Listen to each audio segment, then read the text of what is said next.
going on? What's going on, guys? Good. How's it going? Damn, what's up? What's up, guys? Around. Doing well. Good. How'd the first couple days look for you? You know, it was fun because I think when you have 6 seniors, it helps smooth things out. Those seniors are extremely motivated and they are kind of leading the pack. So, you know, it's been fun. Corey was a guy, it seemed like you mentioned almost every day in spring. Has he been able to build on that? Yeah, great. Yeah. I'm sorry. I think he's a little shocked he's got a black stripe on his helmet. But in fact, we just broke and one of the guys said, does a freshman have to pick up the bands for stretch? And he said, I forgot you were a freshman. So he's really not perceived as a freshman. But yeah, he's doing his deal. Coach Jones has said that the defense starts with the defensive line. Correct. Is that the pressure that you want that group to have? Does Coach Jones put all that pressure on you guys? Yeah, that really in our first meeting we talked about that. To be a great defense, it starts up front, you know, and being accountable. We have to be able to hold the line of scrimmage, defend our gap in the run game. And we have to, the great defenses can put pressure on with 4 guys. They don't need to blitz. So we talked about that from day one, that the pressure of a great defense comes from the defensive line. Coach Jones said that the defense would be as good as Big Dan is. Mm-hmm. What do you think that means exactly as far as motivating him? Well, I think Big Dan, as we all know, can be a dominating factor. And so if Dan is doing his job and being a dominating factor, he can be a good defense, all right? And, you know, in our tackle situation inside, you know, we got the 2 seniors, but probably a little bit thin in depth. So I think it's important that he develops. Do you think he understands how good he can be? Big Dan, that's a good question. You know, each day I get a little closer to him. I think he does because he's a young man that looks at you and understands what you're saying. Just not a lot of response. You know, that's his personality. But I think he does. Plus the fact that Coach Jones says it in every team meeting. So that tells it. He's playing the 3 technique Correct. at his size as opposed to nose tackle. What's Correct. the thinking there? Well, I think that you can be disruptive there. A lot of times the 3 technique gets more one-on-one blocks than say a nose gets the double. So I mean, we're looking for a dominating factor, and I think when you have a dominating 3, that helps you. The nose guard is going to get blocked and double teamed, really in run and pass. So I think the 3's got a chance to really dominate. Now, do you think Mo Couch can play the 3 and play nose tackle? What do you Sure, think? all our guys, all the D linemen are cross-trained. So, you know, I've been speaking of Mo. I'm really pleased with Mo. You know, he was out for the spring, and so I've been really pleased with his progress in these first 2 days. He has natural instincts. I think he understands his role, so I'm really excited about him. And Jacquez Smith was a guy that I know that there were high hopes for him coming in. He made the trip to the SEC football media days. What have you seen out of him so far? Same thing we saw in the spring. I think he truly has SEC athletic ability. I think he has senior mentality. He's showing great leadership. Example, today at lunch, he had all the freshmen sit with him and he went over assignments while they were eating. So I think, again, I'm having a good time because I have 6 seniors that I think have really embraced their role as seniors and leaders, and that's helped them lead the way. What about Corey Vereen? Has he picked up where he left off? He has. He's outstanding. Just told the story. Freshmen pick up the bands after stretch at the end of practice. Somebody said, I forgot you were a freshman because he has the black stripe. And he was, so yeah, but he picked up. It's hard to believe he's a freshman. I'll be honest with you. It's hard to believe he's a freshman. Coach Daniel Hood is a guy that was limited in the spring. How's he, I know it's just 2 days and no pass, but what's your kind of impression of him getting back into this? Well, Dan brings intelligence. He brings leadership. Kids listen to him. He has influence. And really up front, he's the one that kind of keeps things calm. He can answer every football question for every position.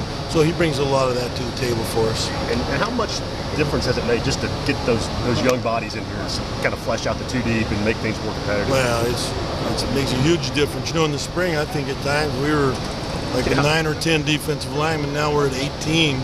So, you know, I think that's it does. It makes it more high energy. It improves your competition by position. So we're having fun doing it. And you were talking about the defensive tackles cross-training. Is it how different are your end spots? From how different the responsibilities? The ends are probably a little bit different than the tackles, a little more different between the 2 end spots than the tackles are.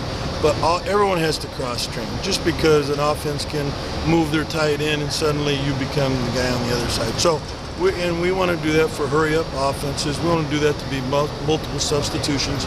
So really our D-line is cross-trained. I know Mo Couch, you have the pads on and everything. How's he look just being kind of back? I was just saying I'm very, very pleased. That's okay. I'm very pleased with Mo. having not had him in the spring, not really knowing what to expect. I think he's done a good job of understanding his role, and he's jumped in. He shows natural instincts, keeping his hips square to the line of scrimmage, good, quick, violent hands. So he's showing some things naturally that I wasn't aware that were in there. So I'm excited about him. Having 6 senior defensive linemen, have they come out day 1 and day 2 with the intensity that they've been through 3 fall camps? That's what I said. I've had fun and had an easy job because those 6 are leading the way, from them calling their own meetings with the freshmen to coach them up to today they went out, took the guys out, had their own walkthrough. They're showing great leadership. How big is that they took those guys under their wings, had those team meetings? Well, it's good. I think it's a combination of the program too. All the team chemistry, the team building, all those type things that we go through. Understanding that, we talked to the seniors about this is your legacy. What is Team 117 going to be remembered for? You were the senior, and so they feel that pressure and they're answering. But you mentioned violent hands earlier. Is that intensity and playing with that aggressiveness? Is that one of the tougher things for freshmen to start to have? Oh, it definitely is. I think coming out of high school, probably the area that you have to develop the most is your eye discipline and your hand usage. Some high school players come in, they just don't have either skill. And so, but you're right, hand violence, because in the college game, there's a lot of holding that goes on. You've got to have violent hands to get off blocks and make plays. Because what happens early in camp, first week or so, will that shape what you guys do in terms of installation later on in the camp before the season? Sure, I think it's always an ever-evolving puzzle.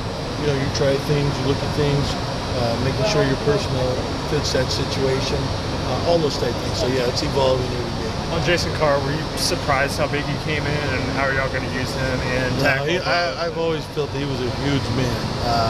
I'm really pleased with Jason. He's such a great kid. He's a tremendous worker. Again, he's doing. I think he's got a great future. And tackle, both. What do you think?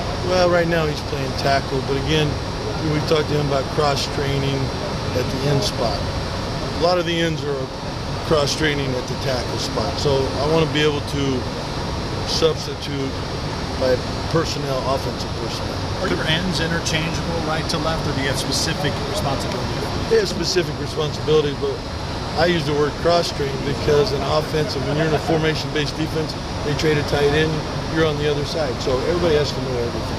Coach, do you think just because of the physicality and the strength in there that's about one of the toughest spots for freshmen to come in and play? I do. I think it's probably one of the toughest spots in football.